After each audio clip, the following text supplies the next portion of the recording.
And so out of that, well, really out of the joy of finally moving back from the East Coast to Seattle, I started writing songs, and Dave and I started playing again as a duo. This time we were electrified, and we had a bass amp that we both plugged into, and then we put that into a speaker cabinet made out of an acoustic guitar case. Because when I moved back from the East Coast, I didn't have room in my car for my bass cabinet, so I just took the speaker out and brought the speaker.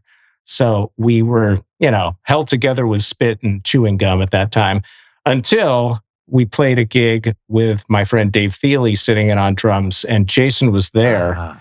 And I might let you tell this part, Jason. There was a softball. Sure. Well, okay. So yeah, how did you come into the scene? I didn't know anything about these guys except I knew Dave a little bit from whatever, peeing next to him in a stall somewhere.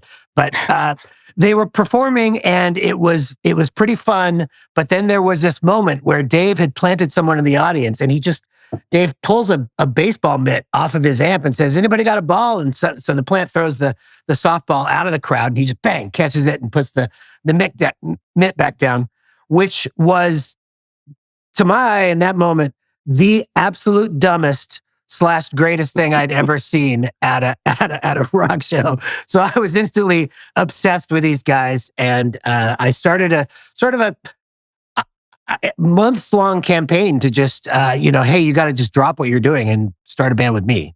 And they reacted to that the way anyone would, which is to say, you are a lunatic. Please go fuck off. Yeah, the Brian Eno technique of, would you please fuck off?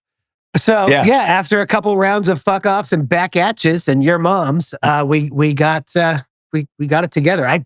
That part I don't even remember. Was that the first, I don't remember anyone. Was that the first lineup yes. of the presidents of the United States of America? That was it.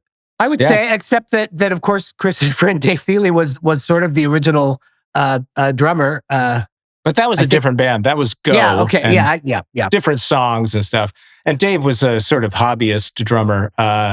He wasn't like going to make a career out of playing drums. But I remember, Dave and I were kind of like, we don't need a drummer.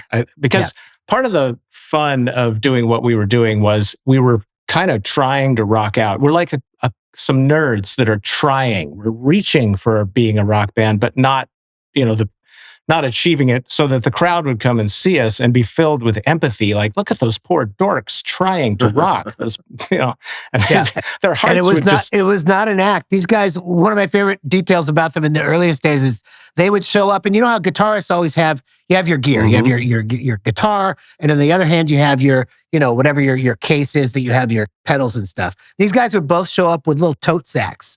With a cord and a pedal in there. Yeah, hey, it's the tote sack guys. What's up? Rock and roll. Like a faded tote bag that says New Mexico on it or something. I think that sounds pretty cool.